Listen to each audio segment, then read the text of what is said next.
Hello students, हम लोगों ने इसके पहले वाले वीडियो में मैट्रिसेस चैप्टर का टॉपिक देखा था, inverse of matrix by using elementary operation.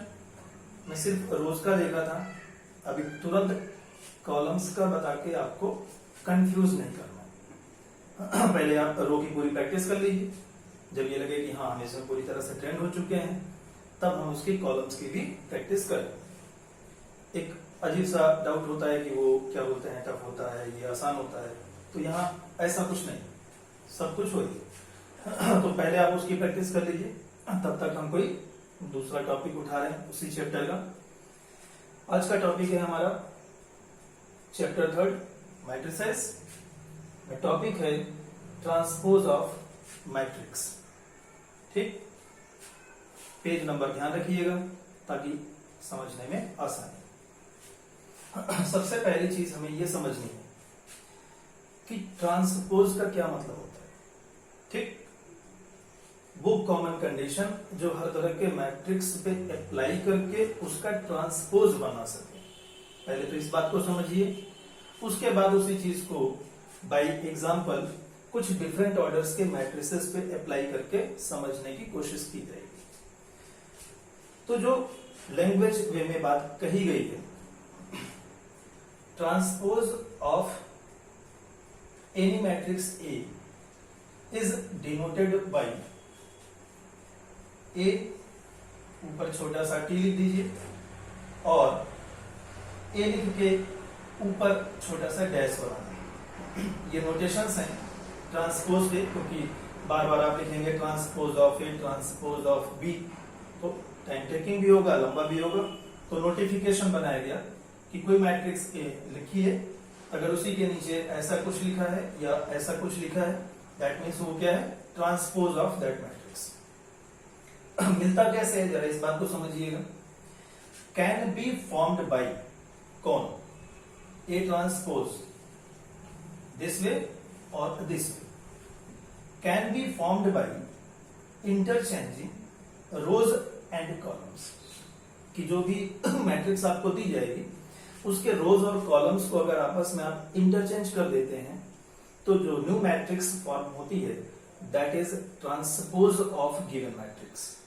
तो ट्रांसपोज एक रिलेटेड या डिपेंडेंट प्रोसेस है, इंडिपेंडेंट या फ्री प्रोसेस नहीं है। अगर मैं आपको कोई मैट्रिक्स दूंगा तो उसका आप ट्रांसपोज बना दोगे, अदरवाइज फ्री स्टाइल आप कोई मैट्रिक्स देकर नहीं कह सकते हैं कि ये ट्रांसपोज है। क्यों? करेस्पॉन्डिंग टर्म्स हैं, इफ और देन का मैटर है। If this matrix then transpose that, if this matrix then transpose that. तो इस तरह से कि किसी भी मैट्रिक्स में रोज और कॉलम्स इंटरचेंज किया तो हमें क्या मिल जाएगी, ट्रांसपोज मैट्रिक्स मिल जाएगी। अब इस बात को चूंकि डिफरेंट ऑर्डर्स में अलग अलग तरीके से समझाया जाएगा, इस बात को तो समझिएगा। जैसे मान लीजिए 1 by 1 ऑर्डर की कोई मैट्रिक्स है जिसमें एक रो है और एक कॉलम। ठीक, वो कैपिटल ए के नाम से आपने दिया और अंदर एक सिंगल एलिमेंट है जो इस तरह से अरेंज हुआ। इसका ऑर्डर 1 by 1 आपको दिख रहा है। अब अगर आप इसका ट्रांसपोज बनाने जाओगे, यहां पे हम यहां पे गिवन है मैट्रिक्स और यहां बनाने जा रहे हैं इसका ट्रांसपोज। नोटिफिकेशन में चाहे ये ऐसा कुछ लिखिए, ए पे टी लगा के या ए पे डैश लगा दीजिए, एक ही चीज है। अभी दोनों लिखा है क्योंकि स्टार्टिंग है, आगे चल के कोई एक ही लिखा है। तो ए ट्रांसपोज या ए डैश कैसे मिलेगा, तो 1 by 1 ऑर्डर में कोई चेंज नहीं होगा, गिवन मैट्रिक्स के फॉर्म में आपको ये चीज मिल जाएगी वापस। ठीक, तो 1 by 1 एक रो है, एक कॉलम है, तो यहां से आपका ये एलिमेंट एज इट इज रहेगा। तो जो मेन मैट्रिक्स होगी उसका ट्रांसपोज भी वही मैट्रिक्स रहेगा। मीन्स ना तो ऑर्डर में कोई चेंज होगा, ना टोटल नंबर ऑफ एलिमेंट्स में कोई चेंज होगा, और ना ही मैट्रिक्स में। तो इस तरह से आप कह सकते हैं कि 1 by 1 ऑर्डर में एक रिलेशन बन जाएगा कि 1 by 1 ऑर्डर की मैट्रिक्स है तो उसका जो ट्रांसपोज आएगा वो उसी के सेम इक्वल कहा जा सकता है। लेकिन ध्यान रखिएगा कहां की बात मैं कर रहा हूं, अगर ऑर्डर 1 by 1 है उस केस में किसी भी मैट्रिक्स का ट्रांसपोज वही मिलेगा आपको। क्यों? एक ही रो है, एक ही कॉलम में इंटरचेंज करने से कोई चेंज नहीं दिखेगा। अब जरा हम आगे बढ़ते हैं, दूसरे एग्जांपल की बात करते हैं जिसमें कैपिटल ए से एक रो मैट्रिक्स दी है। ऐसी मैट्रिक्स जिसमें एक सिंगल रो होती है, कॉलम्स चाहे जितने हो कोई मैटर नहीं है, वो रो मैट्रिक्स होती है। तो कैपिटल ए के नाम से एक मैट्रिक्स है जिसमें 1 2 3 रो एलिमेंट्स हैं। R1 में ऑर्डर क्या बनेगा, 1 रो एंड 3 कॉलम्स। तो ये ऑर्डर बन गया। अब इसका ट्रांसपोज लिखने जाऊंगा तो रो क्या बन जाएगा, कॉलम, और जो कॉलम है वो क्या बन जाएगा, रो। तो कितने रो हैं, एक, तो कॉलम कितना हो गया, एक। कितने कॉलम्स थे, 3, तो रोज कितनी हो गई, 3। तो इस तरह से रो मैट्रिक्स का ट्रांसपोज क्या होगा, हमेशा कॉलम मैट्रिक्स। इसी तरह से कॉलम मैट्रिक्स का ट्रांसपोज क्या होगा, रो मैट्रिक्स। ठीक, ये इस तरह के केसेस में देखेंगे। नेक्स्ट केस है 2 by 2 ऑर्डर का मैटर अगर आपके सामने रखा हुआ है। Capital A, entire elements doesn't matter. Capital A में आपके पास 1 2 3 4 मींस 2 रोज हैं एंड 2 कॉलम्स। तो इसका ऑर्डर कितना हो गया, 2 by 2। यहां समझिएगा थोड़ा सा, इसका ट्रांसपोज बनाऊंगा तो कैसे बनाऊंगा, डायगोनल एलिमेंट पकड़ा जाता है। इस डायगोनल एलिमेंट के पास देखिए 2 विंग्स हैं, एक हैंड इधर है और एक हैंड इधर है। हमें इंटरचेंज करना है तभी ट्रांसपोज बनेगा। तो हमने इस हैंड को इधर लगा दिया और इस हैंड को इधर लगा दिया। तो इधर देखिए, ठीक, जो R1 था वो क्या बन गया, C1।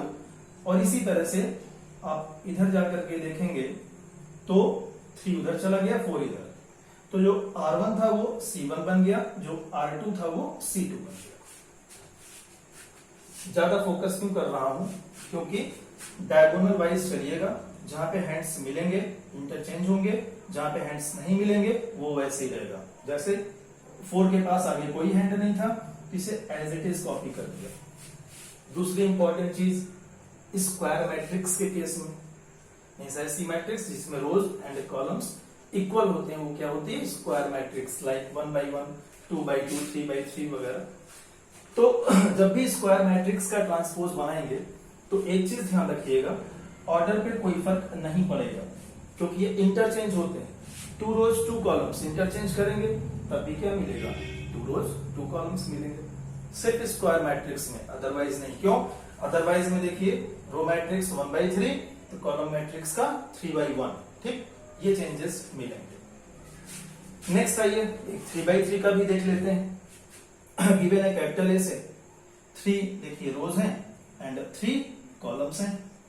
मैं इसका ट्रांसपोज बनाने जा रहा हूं। यहां पे देखिए, तो मैंने इस 1 को पकड़ा, अब इसकी ये जो विंग्स थी मैंने इसको क्या कर दिया, इंटरचेंज कर दिया। तो 1 तो वहीं रह गया, देख रहे होंगे आप, बस उधर का 2 3 नीचे आ गया, इधर का 4 7 उधर चला गया। ठीक, डायगोनल पे ही आगे बढ़ जाइए।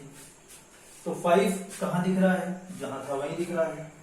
5 के नीचे वाला 8 है, 5 के राइट साइड में 6 है, इंटरचेंज हो गए। ठीक, फिर आगे बढ़े 9 मिला, इसके पास कोई भी हैंड्स नहीं है तो इंटरचेंज नहीं कर पाएंगे, तो 9 को एज इट इज लिख दिया।